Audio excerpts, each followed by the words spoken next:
I'm Professor Tariq Modood from the University of Bristol.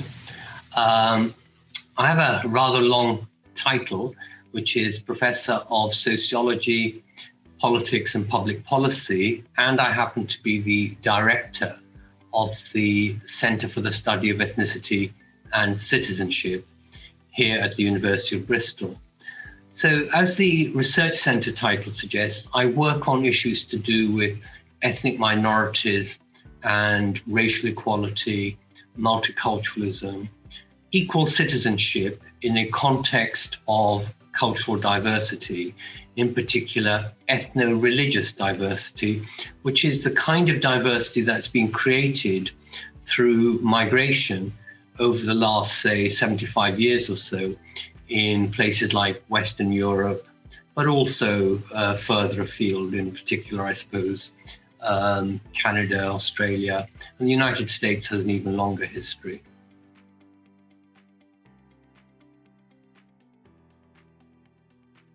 The types of big questions I'm grappling with in my work are really, how do we achieve equal citizenship, not so much for migrants, but over a period of time as people become citizens, as migrants become citizens, and of course their children being born in Britain or France or Germany and so on are British, French, German citizens and so on.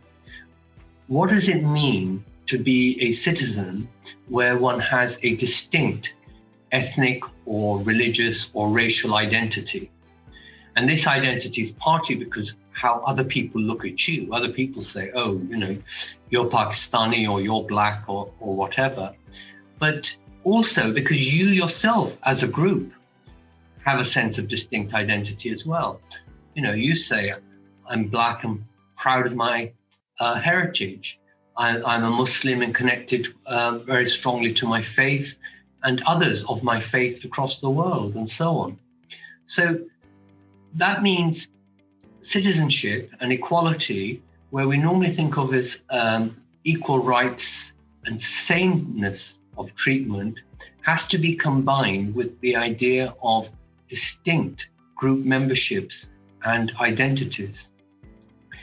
And so this idea of equality and difference, I would say, is at the heart of multiculturalism and at the heart of the big issues that I'm struggling with, that I'm studying, and to which I'll add another layer of complexity and difficulty.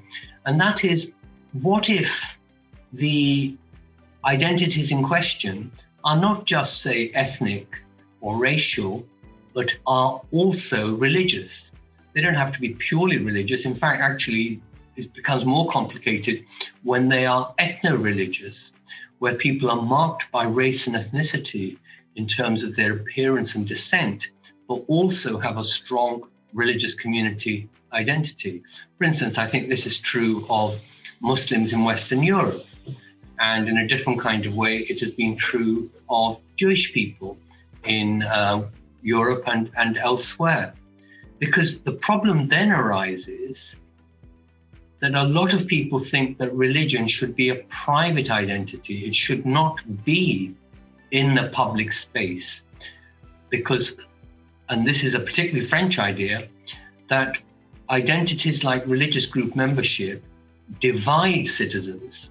They separate out citizens from each other, whereas multiculturalism is all about incorporating difference into equality.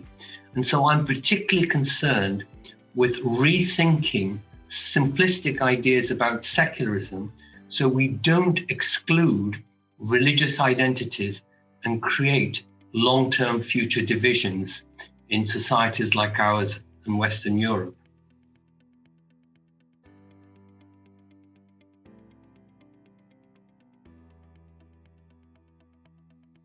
So my most recent work has really been thinking about national identity, how ethnic minorities and the development of multiculturalism, which I understand as an equality which embraces difference, how that can be reconciled with the idea of national citizenship. Because to me, citizenship is not just about sameness of treatment, it is about giving people a sense of belonging to each other in their political community. And I think this is very relevant for the policy debates that we're having at the moment about integration. I think of multiculturalism as a mode of integration, not something opposite to integration or other than integration. And of course, the politics that has arisen in recent years across Britain, Western Europe, the United States, and so on, a certain kind of exclusive nationalism, I think is very anti-multiculturalist, very explicitly so. But what I want to show in my work is how multiculturalism is about fostering, creating new national identities in which minorities can see themselves in the national identity. That it's not a colorblind national identity, it's not an identity-blind sense of national citizenship, but it welcomes and includes minority difference. And a key point here is that means that we have to rethink of our country, Britain, France, Germany, and so on.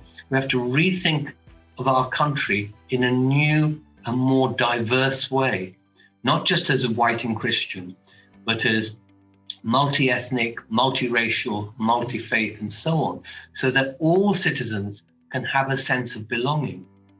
And that's not a thin idea of national identity. I'm not trying to push national identity away or dilute it, just the opposite. I want a thick but plural and multicultural identity, national identity. And I think that's really what is at issue at the moment in the competition, as you might say, the contestation between mono-nationalism and its multicultural alternative. Because the multicultural alternative is not anti-nationalist, it is a form of multicultural nationalism or national identity.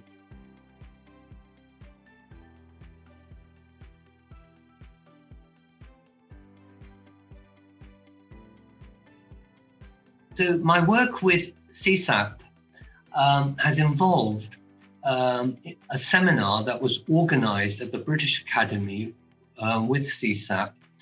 At the British Academy, I'm part of a program there called Cohesive Societies, where we bring together fellows across the academy. And the academy specializes not just in social sciences, but the humanities as well. So we have historians and linguists and other people working together with people who are, as it were, closer to the policy horizon, namely, economists and sociologists and social policy people. And we think about, well, what makes a cohesive society? Has there been a cohesive society? And what was it like? Or what have they been like in the past?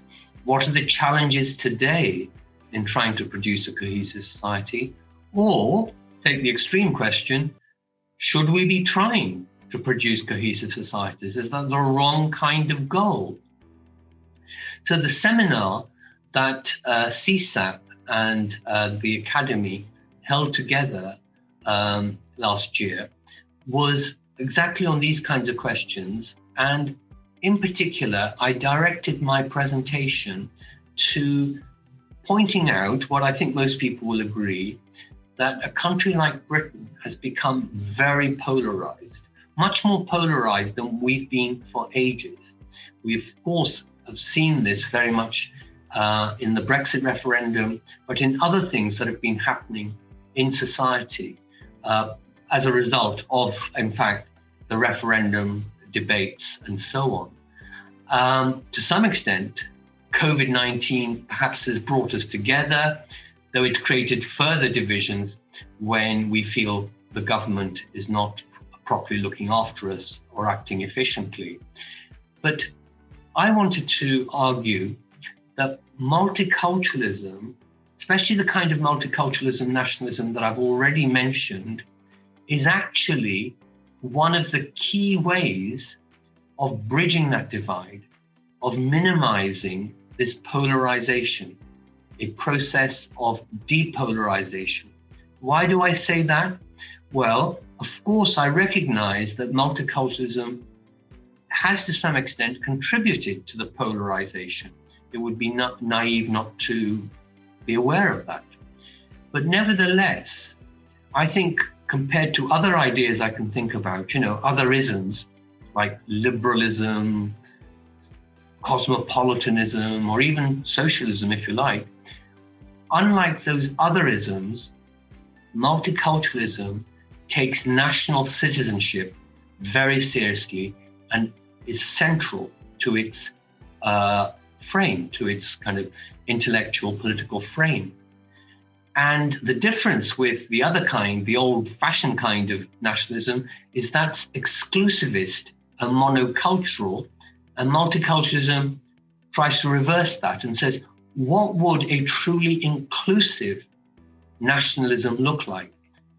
And I think that that can help to create a cohesive society, and it can actually be politically useful, pragmatically useful in reaching out to those people, mainly people from the white majority, but not only, who feel that the country is changing too fast, too quickly, that there isn't enough kind of political control over change, and therefore are being tempted by nationalist voices, by sometimes extreme nationalist voices. And I think that my kind of multicultural nationalism can show them that national identity is something we should take seriously. We shouldn't wish it away. We shouldn't try to dissolve it and pretend we're all just global citizens, or for that matter, European citizens. Taking national identity seriously, but at the same time, taking ethnic minorities, religious minority identities equally seriously, so that we have a sense of what sometimes is called hyphenated national identities. People thinking of themselves as Black British, as British Muslims, or say Scottish British, and so on.